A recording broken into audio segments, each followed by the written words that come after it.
네, 국민의힘 김종인 비대위원장이 신년 기자회견에서 국민의당 안철수 대표가 서울시장 후보에 집착하고 있다면서 몸이 달아하는 모습이 안타깝다 이렇게 비판을 했습니다. 네, 한편 고민정 의원을 후궁에 빗대 표현한 조수진 의원 발언 논란도 커지고 있는데요. 관련 정치권 이슈들 박진영 더불어민주당 상근 부대변인 조청래 전 국민의힘 여의도연구원 부원장과 함께 짚어보도록 하겠습니다. 네, 두 분 어서 오십시오. 안녕하십니까? 안녕하세요. 어제 신년 기자회견 내용인데요. 안철수 대표가 저는 이렇게 말을 했잖아요. 3월에 단일화는 너무 늦다. 그러니까 시간이 없을 수도 있다. 이렇게 말을 했는데 거기에 대한 답인 것 같습니다. 기자의 질문에 너무나 서울시장 후보가 된다는 것에 집착하는 사람이 몸이 달아하는 것을 보면 안타깝다. 일주일 정도면 단일 후보를 만들 수 있다. 이렇게 좀 차갑게 선을 긋는 게 아닌가라는 생각이 드는데 그럼 김종인 위원장의 생각은 단일화는 열어놓은 겁니까? 일단은? 단일화 가능성은 열어놓은 거죠. 예. 열어놓은 건데 문제는 이제 제일 처음에 안철수 대표가 서울시장 출마 선언을 하고 단일화 제의를 했을 때 네. 그 상황, 국민적 관심이 일었잖아요. 예. 그 상황 이후에 상황이 좀 변하고 있습니다. 제가 볼 때는 그 국민적 관심이 좀 희석되고 옅어지고 있고요. 예. 그다음에 국민의힘이 4.7 보궐선거에 대한 당내 방침을 사실상 정했지 않습니까? 경선 이후에 후보 선출 이후에 단일화로 정하고 난 뒤에 네. 국민적 관심이 고조되면서 여론이 좀 반전되고 있다 이렇게 판단이 되는 것이고요. 예. 그다음에 안철수 대표가 개방형 플랫폼을 국민의힘이 주도해서 하면 자기가 들어가겠다고 얘기했는데 네. 사실은 개방형 플랫폼을 해서 들어가겠다면 입당을 못할 이유도 없거든요. 경선과 단일화는 명백하게 다릅니다. 경선은 당내 구성 인자들끼리 해서 선거법 진 사람이 출마를 못하는 선거법의 제약을 받는 것이고요. 예. 단일화는 당대당으로 하는 거 아닙니까? 근데 경선을 해서 보수 후보가 난립한 상황을 이용해서 이긴 다음에 4번을 달고 나가겠다. 이거는 사실은 국민들에게 안철수 대표가 잘못된 시그널을 주는 거거든요. 그러니까 제가 볼 때 경선을 하겠다면 입당을 하셔야 되고 예. 단일화를 하겠다 그러면 3월 4일 국민의힘 후보가 정해질 때까지 기다려야 된다. 이렇게 봅니다.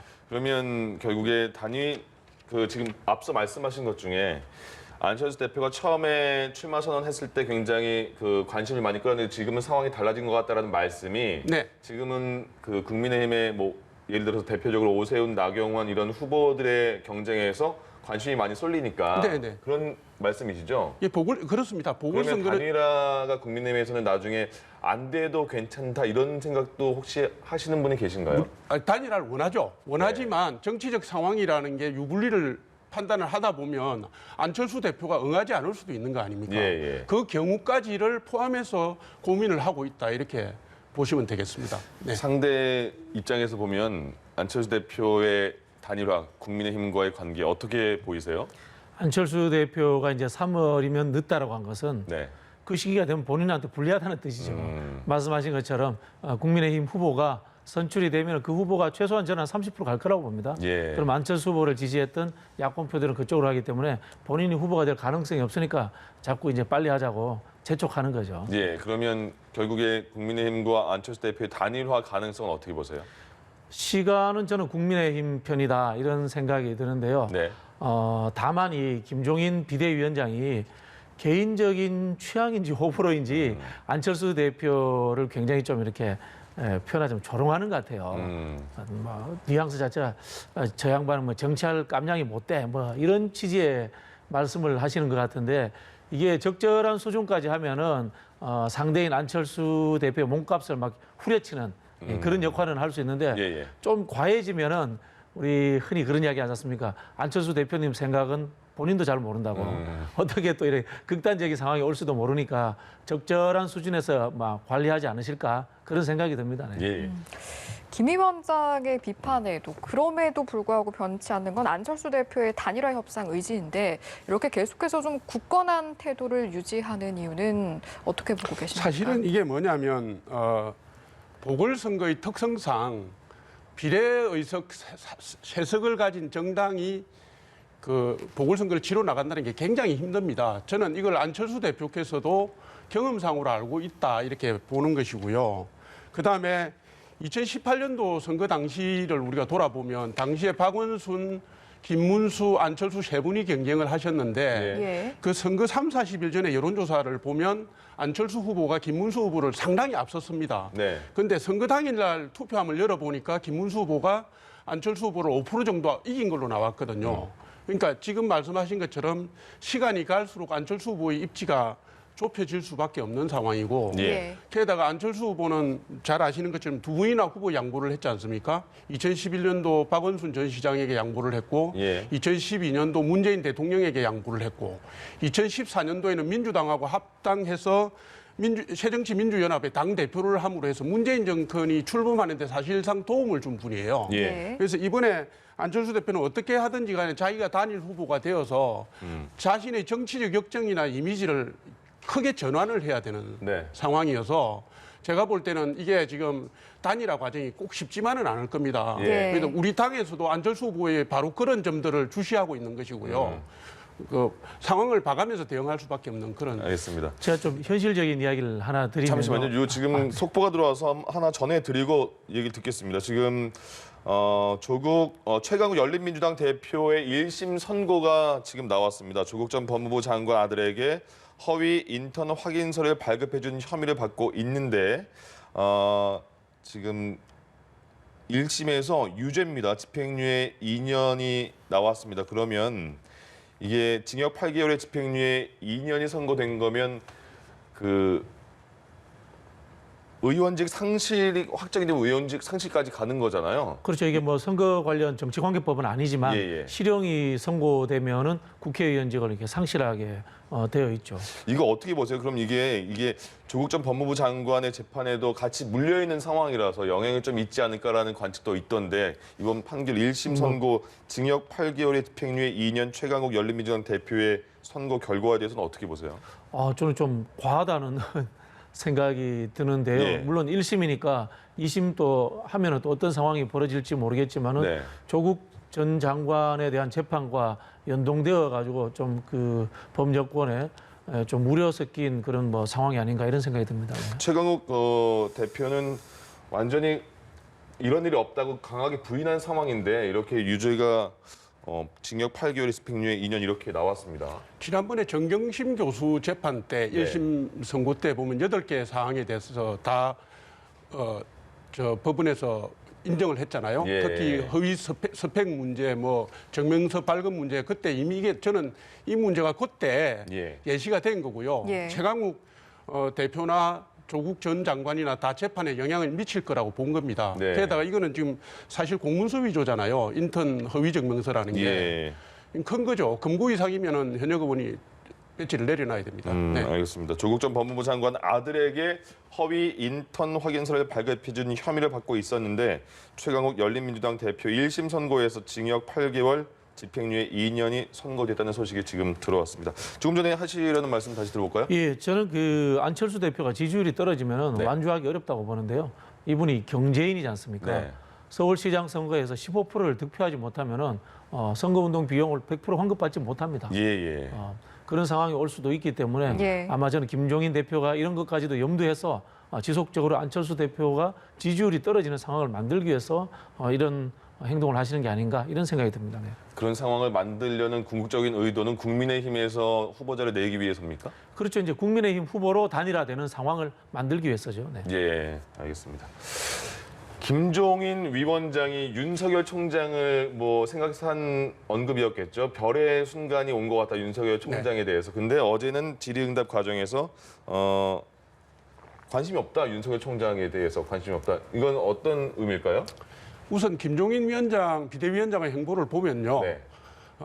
정치적 상황이 어떻게 되었든 국민의힘 주도로 전국을 주도하고 후보를 내고 정권 교체를 이루겠다는 겁니다. 네. 제가 볼 때는 당인으로서는 매우 당연한 얘기고요. 윤석열 총장과 관련된 거는 사실 몇 가지 점에서 저희가 짚어봐야 됩니다. 예. 첫 번째로 시간적 문제인데요. 예. 윤석열 총장의 임기가 올해 7월 24일까지입니다. 네. 그런데 민주당 당원에서는 9월 초까지 후보를 선출해야 되고요. 지금 현재 국민의힘 당원에서는 11월 초까지 후보를 선출해야 되는데 대통령 후보요. 7월 25일 이후부터 2개월에서 4개월 사이에 윤석열 총장이 실제적으로 대선 후보로 경선에 이길 수 있는 구조를 갖출 수 있느냐 이 문제가 있고요. 네. 두 번째로는 윤석열 총장에 대한 국민적 관심이랄까 지지도는 조국 전 장관 그다음에 추미애 전 장관의 핍박 찍어내기 때문에 올라간 건데 네.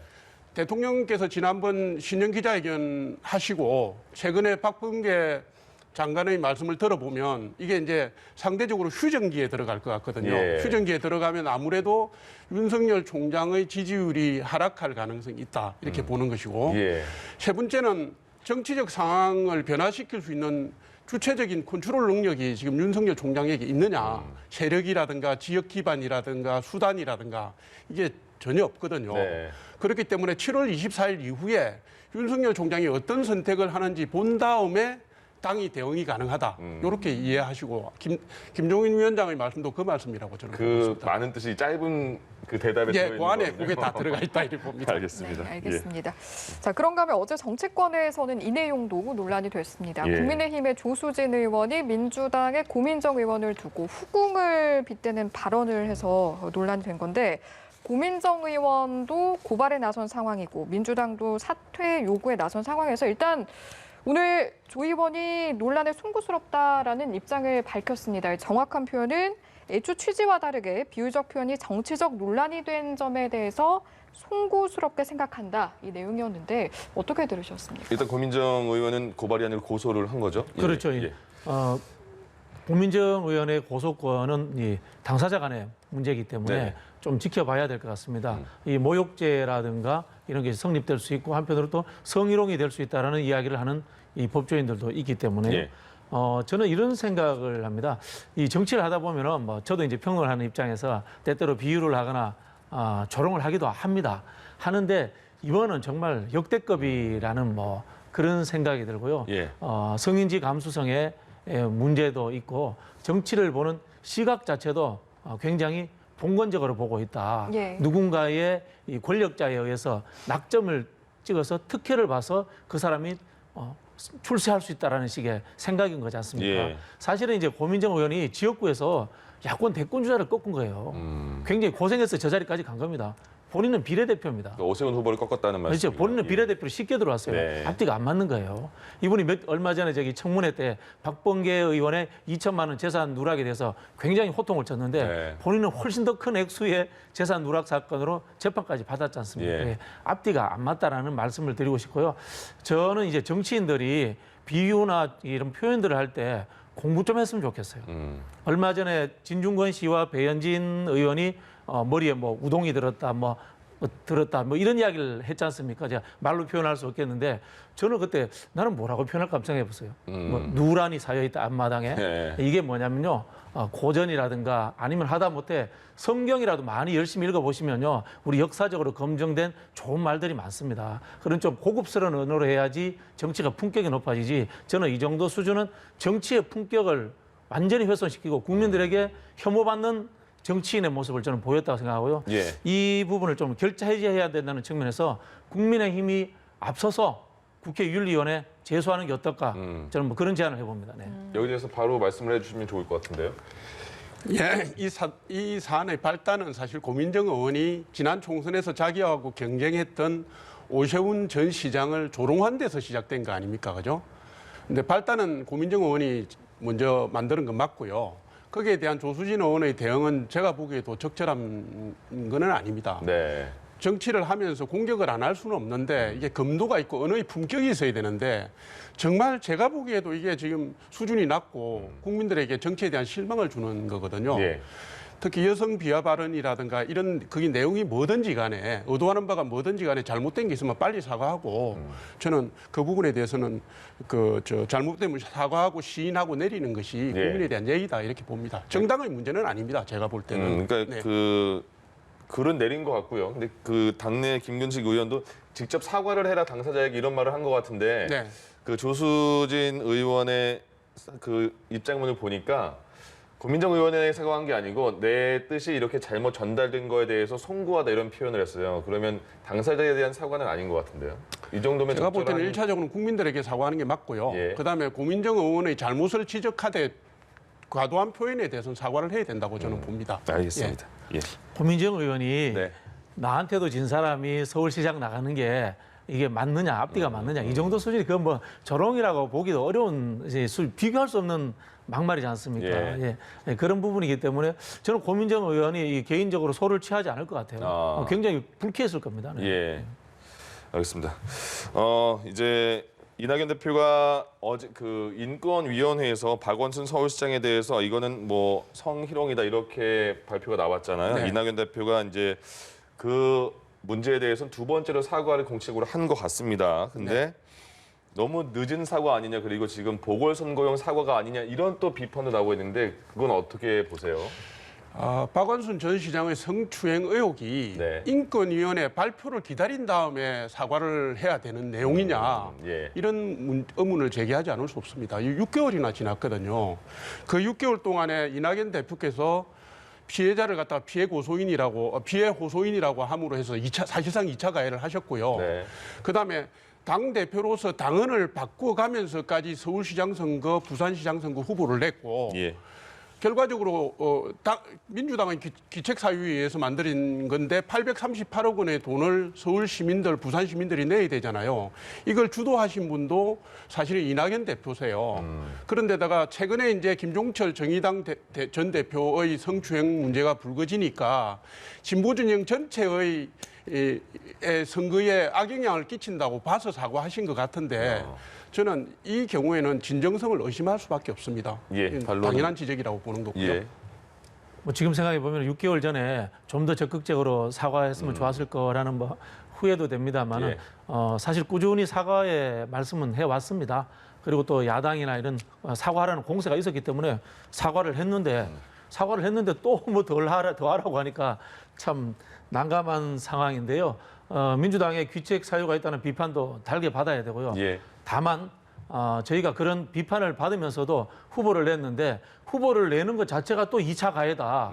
이렇게 이야기하신다면은 저는 선거 자체를 이 또다시 성희롱 그 원점으로 되돌리는 것 자체도 또 어떻게 보면 이것도 2차 가해가 아닌가. 이렇게 자꾸 뺑뺑이 돌듯이 다람쥐 책바퀴 돌듯이 그런 상황이 될 수밖에 없는 것 때문에 비판하실 것은 충분히 비판하시되 이것을 정쟁의 요소로 다시금 뻥튀기 하지는 않았으면 좋겠습니다. 네. 근데 선거욕은요, 나오면 이유 불문하고 사과부터 하는 게 국민에 대한 도리입니다. 지금껏 다 그래 왔고요. 재판의 결과를 기다린 다음에 하는 거는 늦지 않습니까? 대부분까지 가야 됩니까? 지금 돌아가신 분을 잡고서 얘기할 수도 없고 언제 민주당이 이걸 제대로 된 사과를 국민들한테 했습니까? 저는 했지 그걸 본 적 않습니까? 없습니다. 어제 이낙연 대표가 했지 않습니까? 네. 그러니까 6개월 동안 안 하셨잖아요. 그 얘기를 제가 하는 거죠. 네, 이 내용 여기서 마무리 짓고요.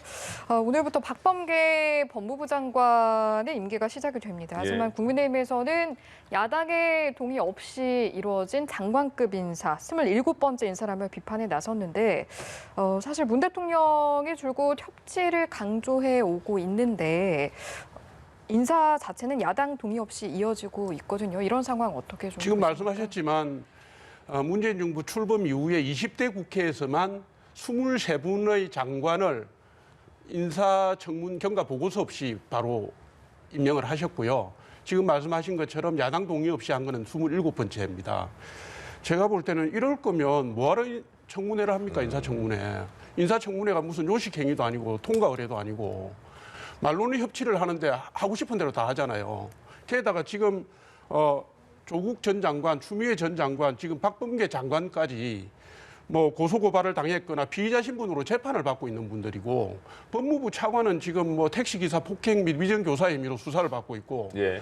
뭐가 법치고 뭐가 공정이고 협치인지 저는 모르겠습니다. 이거는 제가 볼 때는 그냥 일방 독주고 독재죠. 예, 국회를 무시하는 것이고 국민을 무시하는 것입니다. 예. 왜 국민의힘이나 야당 쪽에서 인사청문 동의를 안 해준다고 보세요? 그래서 일단 뭐 발목 잡기라고 보고 있고요. 저는 뭐 여당이 독주하고 있다는 뭐 비판 받을 수 있다고 생각합니다. 예. 역으로 야당은 태업하고 있습니다. 수업 시간에 수업 준비 아예 안 해 하고 주고 들어오는데 같이 토론할 수가 뭐 없는 상황인 거죠. 예. 꾸준히 뭐 여당에 대해서 비판할 수 있습니다. 그럼에도 불구하고 입법안도 내놓고 민생 입법도 해보고 이렇게 해야 되거든요. 예. 저희도 야당일 때 여당 비판했습니다. 그러나 그 당시 보면은 무상급식이라든가 반값 등록금 이런 것들 있지 않습니까? 민생 입법들 해가면서 비판했습니다. 야당도 이 비판할 것은 충분히 비판하시되 야당이 또 법을 제정할 수 있으니까 입법 활동을 하시면서 했으면 좋겠다 이런 생각이 들고요. 예. 박범계 의원 뭐 범법이었다고 비판하는데 그럼 나경원 시장 후보도 똑같이 패트 지금 올라가 있습니다. 장관이야 사퇴하면 그 말이지만은 서울시장은 또 혹시라도 재판받아서 문제되면은 또 보궐선거 해야 됩니다. 그래 이게 도찐 개찐이 상황을 가지고 정치 혐오를 자꾸 부추기면서 비판하지 말고 예. 일 좀 하면서 좀 비판했으면 좋겠습니다. 알겠습니다. 정말 잘 피해가시네요. 이제 보궐선거 얘기도 해보죠. 이제 그 여권의 후보죠. 박영선 전 장관 출마 선언했고 이제 그러면 우상호 후보랑 2파전으로 계속 이제 가는 거잖아요. 어때요? 일단 초반에는 야권의 후보들이 그 흥행을 계속 이끌고 왔는데 지금 여권의 관심, 국민에 대한 관심 전략은 어떤 게 있을까요? 야권의 흥행은 정쟁과 내부의 정쟁입니다. 네. 내부의 정쟁과 단일화라는 정치 게임으로서 지금 이슈를 만들어 오고 있는데요. 예. 이게 조금 지나면 지칩니다. 왜? 페어하지 않거든요. 이 당장 안철수 대표와 김종인 비대위원장의 설전을 보면 페어하지 않기 때문에 예. 국민들이 지치게 됐거든요. 막장 드라마처럼 이렇게 느껴질 수도 있는 겁니다. 네. 그런데 반면에 여당은 별 재미는 없어요. 예. 왜? 정책 가지고 하니까. 네. 우리 국민들이나 언론이 솔직히 정책 잘 안 다뤄주잖아요. 예, 그런 측면이 있습니다만은 정책의 차이를 갖고 가면서 저희도 이 두 후보가 적당히 좀 설전도 하고 예. 적당히 좀 저는 공격됐으면 좋겠습니다. 예. 그게 사실은 이 정치를 보는 두 가지 재미입니다. 정책의 재미, 공방의 재미 이런 것들을 좀 같이 가져와 가다 보면은 저는 전세가 역전되지 않을까 뭐 이렇게 좋게 내다봅니다. 네. 그러니까 지금은 분위기가 진짜 뭐 누나 동생 이런 것처럼 박영선 장관이 그 출마 선언을 할 때 우상호 후보가 공식적인 일정을 안 잡았다면서요. 예, 누나 약간 동생도 배려가 차원인가요? 그렇죠. 누나 동생도 한 번씩 예. 싸워야죠. 집안 형제들끼리도 싸우잖아요. 너무 평온하다 지금은. 예, 예. 알겠습니다. 상대 쪽에서 볼 때는 그 두 후보에 대한 그 느낌은 어떻게 보세요? 그 뭐 어차피 지금 민주당이든 뭐 국민의힘이든 이제 차가 출발을 했습니다. 네. 그래서 흥행 요소가 가미되고 있는 건 맞는데요. 예. 우리가 보통 선거를 볼 때 구도와 이슈 측면을 가지고 보면 조금 명확하게 보입니다. 지금 네. 구도는 뭐 민주당 대 국민의힘의 구도보다는 범여 후보 대 범야 후보고요. 예. 그 큰 흐름은 문재인 정권 심판론입니다. 그러니까 지금 말씀하신 것처럼 여당 후보들의 선거운동이 재미있게 가긴 힘들죠. 지금 상황 자체가 큰 흐름이 문재인 정권 심판론이기 때문에 네. 그렇고 이슈는 지금 말씀하신 것처럼 야권 단일화 이슈가 워낙 거대 이슈로 던져져 있기 때문에 요거를 뒤집을 만한 민주당 내에 큰 이슈가 나오기는 힘든 상황이다. 당분간 저는 그리 보는 것이고요. 다만 보궐선거가 투표율이 한 40% 정도다 보니까 역대 보궐선거가 조직선거의 양당을 띱니다. 예. 예. 근데 민주당이 지금 서울 시내 의석 중에서 41개인가를 가지고 있고 그다음 25개 구청 중에서 24개 구청장을 네네. 가지고 있어요. 그래서 제가 볼 때는 민주당의 선거 전략은 조직 선거로 갈 거다. 예. 이렇게 봅니다. 그러면 국민의힘은 이번에 전략은 정권 심판론으로 그게 가장 중요한 겁니까? 그렇죠. 예, 정권 심판론과 단일화 이슈로 예. 거기서 어떤 결과를 내느냐에 따라서 흐름을 좌우할 수 있다고 봅니다. 정권 심판론이 그러면 이제 그 유권자들의 마음을 움직일 수 있을 것으로 보십니까? 그렇게 생각을 했는데요. 예. 대통령의 신년 기자회견이 끝난 이후로 지지율이 다시 40%를 넘어섰습니다. 보궐선거 상황에서 대통령 지지율이 40%다. 보궐선거의 투표율이 보통 얼마 정도 될까요? 뭐 제가 보기에는 40% 근저 정도밖에 되지 않은 상황인데 예, 예. 여당 대통령의 지지율이 상당히 높은 거거든요. 그런 측면에서 야당의 정권 심판론이 크게 먹히지 않을 것이다. 뭐 저는 뭐 이렇게 생각을 하고 있고요. 예. 한편으로 보면 이게 대선의 전초전이기 때문에 예. 이 서울시장뿐만이 아니라 과연 그러면 국민의힘이 과거 우리가 이야기했던 국정농단의 이 본류 후예로서 스스로를 혁신하고 정권을 맡길 만한 곳으로 혁신되었는가라는 그런 것에 대한 평가도 저는 다시 나올 거라고 봅니다. 왜냐하면 대선이 1년밖에 남지 않았기 때문에 아. 그런 측면에서 저는 이번 서울시장 선거를 대선의 모델하우스를 보여주는 선거다. 이런 식으로 접근을 하는 것이 저는 맞다라는 생각이 들고요. 제가 감히 여당 후보들에게도 말씀드리자면은 예. 서울시장 선거처럼 하지 말고 대선 선거처럼 나라 전체를 이렇게 조망하면서 하는 선거를 해야지만이 주목을 받을 것이다. 왜냐하면요. 서울시장 당선되는 순간에 여야를 막론하고 바로 차기 대권주자 1, 2로 올라갑니다. 아, 예, 그런 상황을 좀 염두에 두고 선거운동을 하셨으면 좋겠습니다. 예. 서울 그 시장 후보도 그렇고 부산 시장 후보도 그렇고 약간의 그 국민의힘에 대한 지적 중에 하나가 후보들끼리 너무 좀 다투는 거 아니냐 이런 얘기도 있어요. 지금 관계들은 네네. 어떻습니까?